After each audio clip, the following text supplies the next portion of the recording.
Nosotros a los presentes. Perdón, muchas gracias por continuar con nosotros y vamos a presentar al profesor Isidro Soria Argüello. Es profesor investigador en la Universidad Iberoamericana. Obtuvo la licenciatura en Ingeniería Industrial por el Tecnológico de Morelia con especialidad en calidad y productividad. Es maestro en ciencias con especialidad en Ingeniería Industrial por el Tecnológico de Monterrey y cuenta con un doctorado en Ingeniería Industrial por la Universidad Anasua. Su área de investigación se centra en la optimización matemática aplicada a problemas industriales. Hoy nos va a presentar con la conferencia Logística Inteligente aplicada a sistemas de distribución de producción de consumo masivo, un caso de estudio de distribución de bebidas embotelladas en México. Muy bien, profesor Soria, le doy la palabra. Muchísimo gusto de conocerlo, aunque sea por este medio. Muchas gracias, Alex, por la presentación. Pues Y un honor esperemos nuevamente estar con ustedes. He tenido la oportunidad de asistir a un par de eventos de manera presencial. Ahora esta es la primera vez online, pero pues con mucho gusto. Y esperemos que la próxima vez lo tengamos aquí nuevamente presencialmente. Ojalá que sí, ojalá que sí. Ahora. Muy bien, adelante. ¿Se puede ver ya mi pantalla?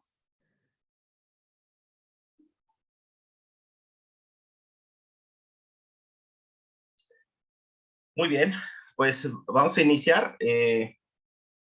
Estaré hablando del problema de logística inteligente aplicada a sistemas de distribución y voy a específicamente hacer referencia a un caso de aplicación de bebidas embotelladas de una empresa refresquera que tiene operaciones en el Valle de México.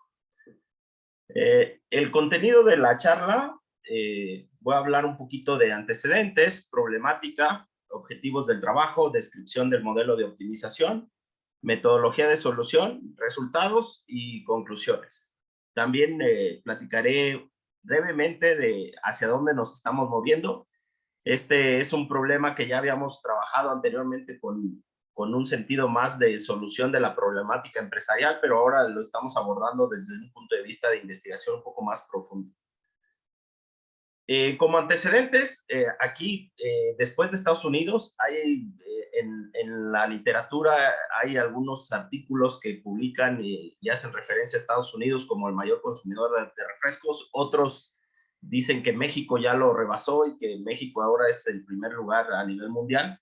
Sin embargo, estamos peleando en los primeros puestos. Quizás eso no sea tan bueno, pero pues como entidad de negocio es un giro muy importante para nuestro país. Entonces México, dejémoslo así, ocupa el segundo lugar a nivel mundial en el consumo de refresco.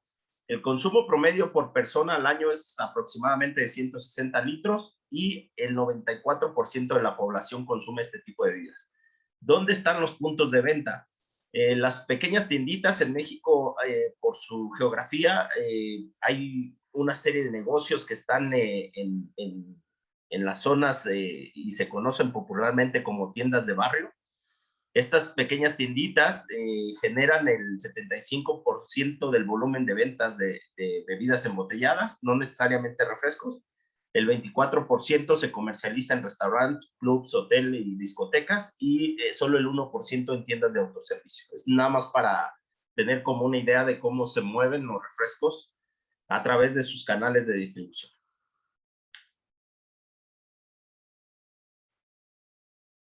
Por lo anterior, pues para el grupo embotellador es de vital importancia contar con una red efectiva de distribución que le permita tener un alto nivel de servicio al cliente con un menor costo posible. Esto para garantizar disponibilidad de producto a sus clientes y se disminuye el consumo de nuevas bebidas que se lanzan al mercado. Aquí les platico que más o menos el nivel de servicio que traen en el grupo embotellador es aproximadamente del 99%, es decir, de cada 100 veces, 99 veces vas a encontrar el refresco, la bebida que buscas en la tiendita principalmente. Entonces, si no está ese producto, existe un riesgo importante de que el consumidor encuentre un producto sustituto y que digamos, esa experiencia de consumo pueda impactar negativamente el nivel de servicio, porque se ha comprobado que muchas veces cuando el consumidor prueba otro tipo de bebidas, quizá bebidas con menos azúcar o otro tipo de bebidas embotelladas, es difícil que vuelva a consumir el refresco, digamos, que consume de manera tradicional o rutinaria. Entonces, el nivel de servicio es muy importante. La operación que tenía este grupo embotellador, pues tenía una serie de plantas. Nosotros vamos a hablar de 4 plantas específicamente. Y tenía centros de distribución.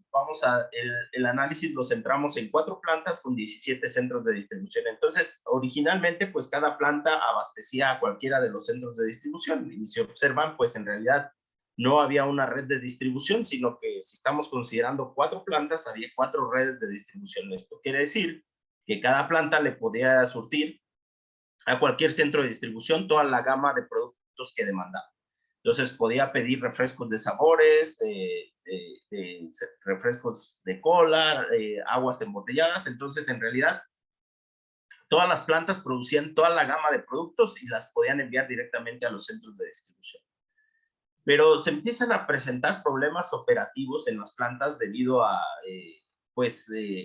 la saturación de las líneas. Las líneas en estas plantas, pues no son como de última generación, son líneas ya un poco obsoletas. Entonces, hacer los cambios de producto de un refresco a otro, pues requerían un tiempo de preparación importante, y entonces eso originó que se empezaran a saturar como las líneas y su capacidad se viera rebasada por la demanda. Entonces, había como 2 estrategias.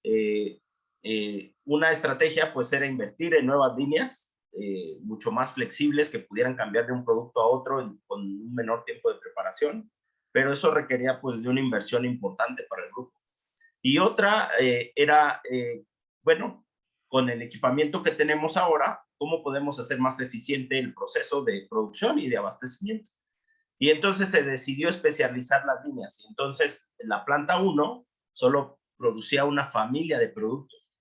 La planta 2 se especializa en una familia de productos, la planta 3 en una familia de productos y la planta 4 en una familia de productos. Entonces se propone pues una red de distribución conjunta. Entonces, ¿cuál era la problemática? Pues que anteriormente, como lo había mencionado, cada planta producía toda la gama de productos y podía abastecer directamente a todos los centros de distribución. En realidad había tantas redes de distribución como plantas se estuvieran analizando.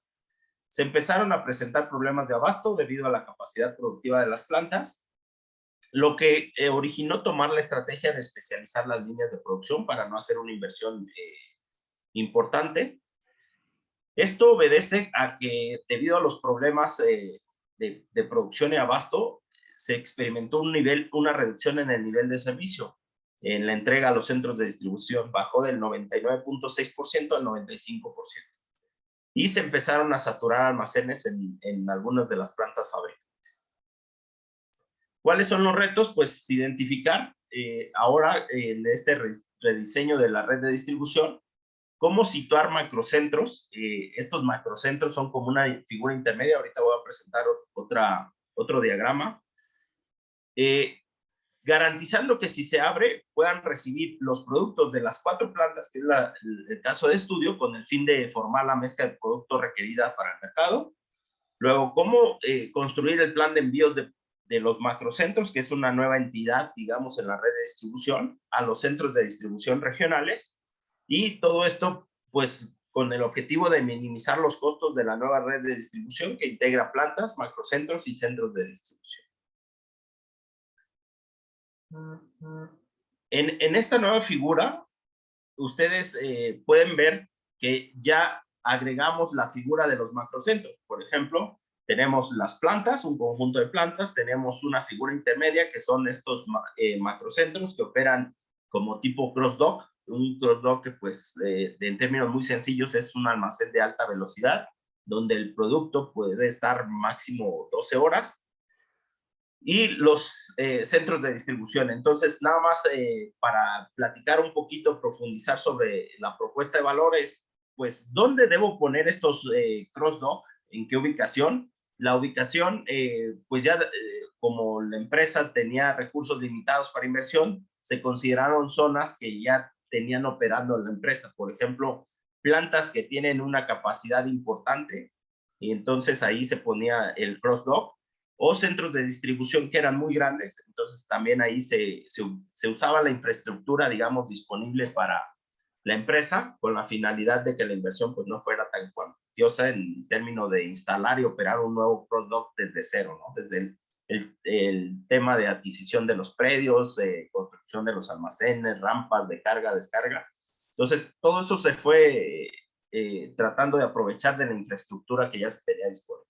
Entonces, más o menos esta red de plantas, cross-dock y centros de distribución es la propuesta de valor. Ahora, esto lo teníamos que modelar matemáticamente para poder saber cómo se tendría que rediseñar el plan de envíos.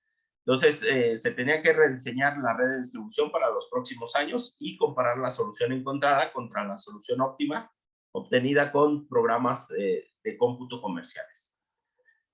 Hablando un poquito ya del modelo de optimización, tenemos un conjunto de parámetros como son la capacidad de los macrocentros, los costos fijos de instalar un macrocentro en el sitio I, los costos de distribución de los macrocentros al centro de distribución, la capacidad productiva de las plantas, las demandas de los centros de distribución y un conjunto de variables de decisión relacionadas, por ejemplo, con la cantidad que voy a enviar de producto de una planta a un macrocentro, con una variable binaria que nos indica si se abre el macrocentro en el sitio I propuesto o no se abre, y una variable X y J que nos dice si se abre el macrocentro I, debe surtir toda la demanda del centro de distribución J.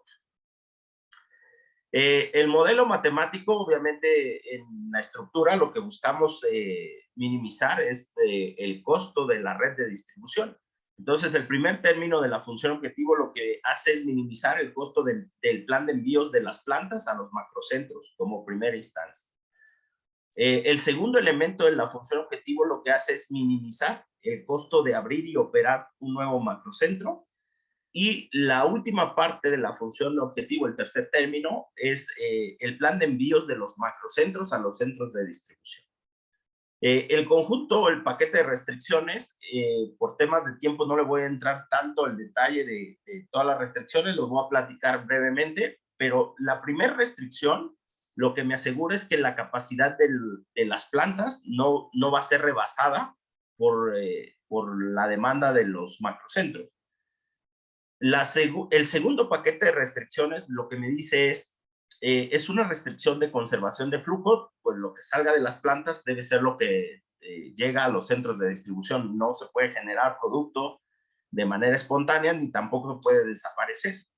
La tercera restricción hace referencia a que toda la demanda de un centro de distribución debe ser abastecida solo por un macrocentro. La cuarta restricción hace referencia a que no se puede exceder la capacidad de los macrocentros que son abiertos. La quinta restricción me dice que una vez que el macrocentro se abrió, por lo menos debe operar una cantidad mínima de producto. Es decir, esta restricción garantiza que si se abre un macrocentro, por lo menos debe surtir la demanda de un centro de distribución. Porque en la parte de trabajo de solución nos pasaba que a veces se abrían macrocentros y esos macrocentros no operaban ninguna cantidad de pallets. Entonces eso era un problema de modelación. La quinta restricción nos habla que, pues, como la etiqueta del qué tipo de producto de envío de las plantas a los macrocentros. Y la última restricción me dice que cada macrocentro que sea abierto asegura que debe recibir el producto de todas las plantas como para formar la mezcla requerida de la demanda de los centros de distribución. Lo que se hizo fue, como estrategia de solución, utilizar relajación lagrangiana, analizando las restricciones 4, 5 y 6 del modelo, generando un subproblema cuya estructura pues se parece mucho a un problema de transporte común. Entonces, aprovechando o explotando la la estructura, la modelación, pues se utilizó relajación lagrangiana con la técnica del subgradiente para encontrar la penalización de los multiplicadores de Lagrange, y entonces se resolvió el problema. Una vez que lo resolvimos el problema, nos dimos cuenta de que pues a veces en ciertos escenarios las soluciones que generaba con la relajación no eran factibles en el problema original. Entonces teníamos que restaurar factibilidad a esa problemática, y se usó un procedimiento heurístico para restaurar factibilidad. En realidad el procedimiento es relativamente sencillo. Tomamos como entrada, porque ya se resolvió el problema, el conjunto de plantas y macrocentros abiertos. Vamos a determinar qué centro de distribución es atendido por cada macrocentro, y vamos a calcular la demanda en pallets de los tipos de productos K para los centros de distribución atendidos desde ese macrocentro. Entonces, una vez que determinamos esa demanda para cada producto, se calcula multiplicando por el costo de transporte de la planta al macrocentro, y vamos a obtener un costo total asociado a la distribución de los requerimientos de cada planta al macrocentro, y vamos a repetir el procedimiento hasta que toda la demanda de los macrocentros sea satisfecha por las plantas productoras, con la finalidad de formar esta mezcla de productos para que puedan todos los macrocentros abiertos pues tener toda la mezcla para atender la demanda de los centros de distribución. Más o menos este es el pseudocódigo para poder hacer esta como reordenamiento. Este reordenamiento se basa en clasificar a los macrocentros de acuerdo a su capacidad disponible. Es decir, si el problema me decía que íbamos a abrir 3 macrocentros, los ordenaba de acuerdo a su capacidad disponible y empezaba a restaurar factibilidad de acuerdo al macrocentro que tenía mayor capacidad de manejo de materiales. Esto como estrategia de solución sirvió bastante, porque en algunas soluciones, en lugar de operar cuando el modelo me decía con 4 macrocentros, me permitía, utilizando al máximo la capacidad de los macrocentros, pues con 3 macrocentros abastecer a toda la demanda de los centros de distribución, y ahí me ahorraba como la apertura y operación de un macrocentro adicional. Para ir cerrando, los resultados obtenidos en escenarios evaluados del año pasado y por las proyecciones de venta, aquí muestro el costo de distribución óptimo por día, las cotas obtenidas con relajación lagrangiana, el costo de distribución ya restaurando factibilidad, que le llamo solución factible por día de operación, y saco la diferencia porcentual entre el costo de distribución óptimo y el costo de distribución de la solución factible. Más o menos los gap pues no son tan altos en términos operativos, y sí me permiten pues tener una solución factible para la empresa. Estos costos de distribución, si los comparo contra los costos que venía manejando la empresa con el esquema de distribución tradicional, pues son relativamente más bajos, en el sentido de que, como lo platiqué con el diagrama, pues aquí tenemos ya solo una red de distribución y evitamos, por ejemplo, duplicar envíos a un centro de distribución, donde la operación anterior que tenía la compañía, pues a un centro de distribución le podían llegar 4 camiones de diferentes plantas, quizá con gamas de productos distintos. Entonces ahí estábamos como duplicando el recurso en el término de camiones que estamos enviando de las plantas a los centros de distribución. Como conclusión, pues la metodología propuesta resuelve de manera eficiente el problema del diseño de la red de distribución del grupo embotellador, y pues permite hacer la evaluación de escenarios futuros para que los administradores de la compañía puedan dar crecimiento o dar continuidad al crecimiento del negocio. Eso es todo de mi parte. Si tenemos espacio para preguntas y tenemos alguna pregunta por ahí, con todo gusto puedo atender. Muchísimas gracias, profesor Soria. Muy interesante su exposición, y efectivamente este ha sido un problema duro de resolver para muchas empresas, y la parte teórica también es muy eficiente, y hay algoritmos que tratan de resolverlo. esta idea de poner estos macro distribuidores que les llamas es un poco diferente a cómo se ha ido tratando estos problemas. Muy bien, vamos a pasar a la sesión de preguntas. Vamos a ver quién tiene la pregunta. Me dicen que...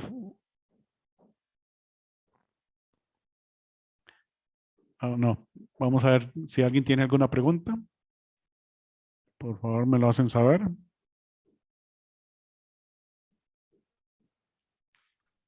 O levantando la mano, pegando un grito desde su país. Tal vez lo escuchemos desde aquí. Bueno, y este problema en sí, bueno, aquí en Costa Rica ya comienza a ser serio la parte de traslado. Las vías normalmente están saturadas y hasta lo que yo conozco de México, aún allá son aún más saturadas.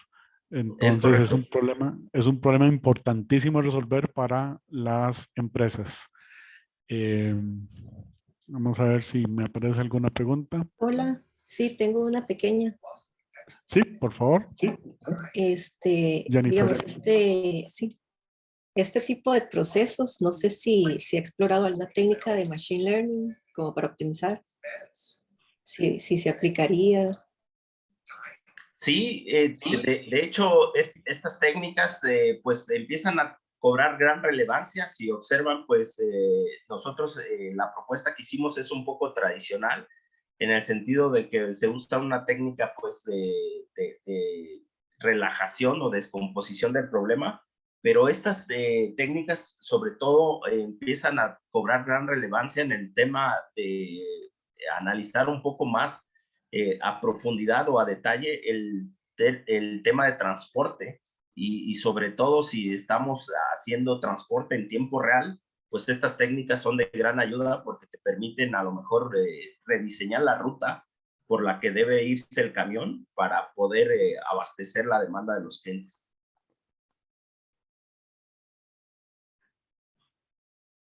Muy bien, muchísimas gracias.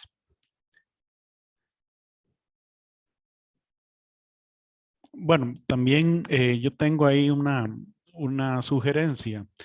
Este tipo de problemas, por ejemplo, el problema básico que es el problema del agente viajero, por supuesto que el problema que está enfrentando el profesor Soria es mucho más amplio y con mucho más limitaciones, pero el problema del agente viajero se ha obtenido excelentes resultados con heurísticas de optimización y heurísticas muy rápidas, en donde posiblemente no se tenga la solución óptima, pero sí muy cercana a la óptima. Podría suceder que si ya que tienes la función muy bien explícita a optimizar, tratar de aplicar alguna de estas técnicas, Tabu Search, Simulating Annealing, Genetic Algoritmos, alguna de estas que han resultado ser muy buenas, por supuesto, para este otro problema más complejo, para ver la eficiencia y podrían estas técnicas, si la cantidad de puntos de distribución no es muy grande, en tiempo real duran décimas de segundo, entonces podrían ser eficientes. No sé si lo han intentado o lo piensan aplicar. Sí, justo hago referencia nuevamente a esta figurita. Si observamos aquí en esta figurita, digamos, aquí el espacio de distribución, digamos, es controlado totalmente por la empresa. Es decir, son sus instalaciones. La parte donde viene esa segunda como etapa es cómo le hago para de los centros de distribución abastecer estas tienditas de barrio, que por una zona puedo obtener, o digamos una colonia, una manzana, puedo tener a lo mejor 100 tienditas de barrio. Exacto. Entonces, ahí es donde este tipo de situaciones del problema del agente viajero y otras modelaciones, pues empiezan a cobrar sentido porque empezamos entonces a caracterizar esta zona y necesitamos resultados rápidos para el ruteo de vehículos, ¿no? Cómo hacer que el camión visite a las diferentes tienditas y considerando otro tipo de limitantes y cuestiones políticas, ¿no? Por ejemplo, sentido de las calles, lugar para el estacionamiento de los camiones, configuración inclusive para operaciones de carga y descarga. Y ahí hay un montón de iniciativas que pues son bastante retadoras. Ahorita fue como rediseñar como el plan de envíos, digamos, al interior de la planta. Después hay que trabajar cómo hacer llegar estos productos ya a los minoristas o tienditas de la esquina. Que ahí el reto es mucho más fuerte, ¿no? Sí, correcto, exacto. Eso es uno de los problemas duros de resolver y sobre todo cuando están las limitaciones en donde muy posiblemente una calle la cierran de un momento a otro y entonces los costos cambian instantáneamente y bueno, es algún buen reto. Muy, muy interesante, profesor. Muchísimas gracias. No sé si hay alguna otra pregunta. Don César Ruiz tiene la mano levantada. Le doy la palabra. Sí, gracias. Hola, buenos días. Bueno, mi pregunta es, ¿cómo balanceó lo que es la oferta y la demanda? Y según la red de distribución propuesta, veo que es parecido más a un modelo de transbordo. ¿Y qué algoritmo utilizó para resolver el problema de optimización o qué software?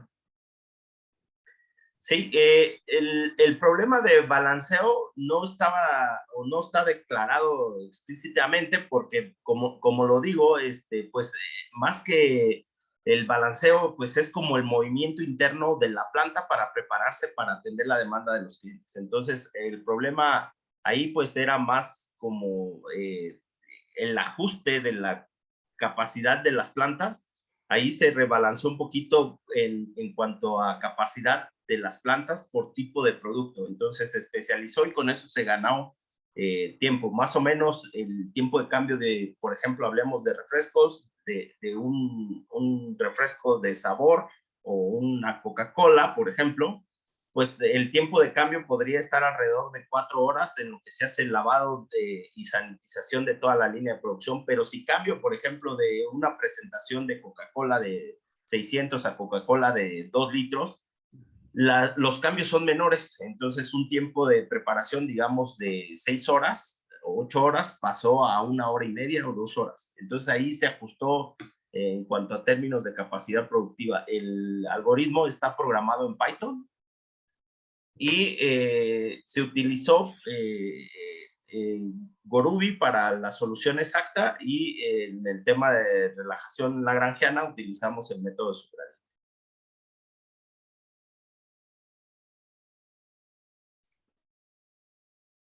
Muy bien, don César. Sí, está bien, muchas gracias. Muy bien, gracias. Nos queda tiempo para una pregunta más.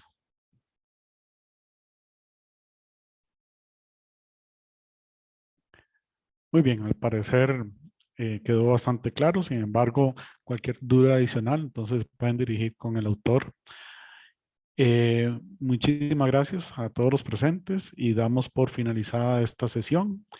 No así invitarles a las sesiones de la tarde y de mañana a partir de las 8. Muchísimas gracias, profesor Soria. Un gusto. Muchas gracias, Alex. Espero que el clima por allá esté bastante bien. Por aquí estamos muy soleados. Por aquí también hace un poquito de frío, pero ha mejorado respecto a los últimos días. Ya ha subido un poquito la temperatura. Excelente. Muy bien, muchísimas gracias. Un gusto.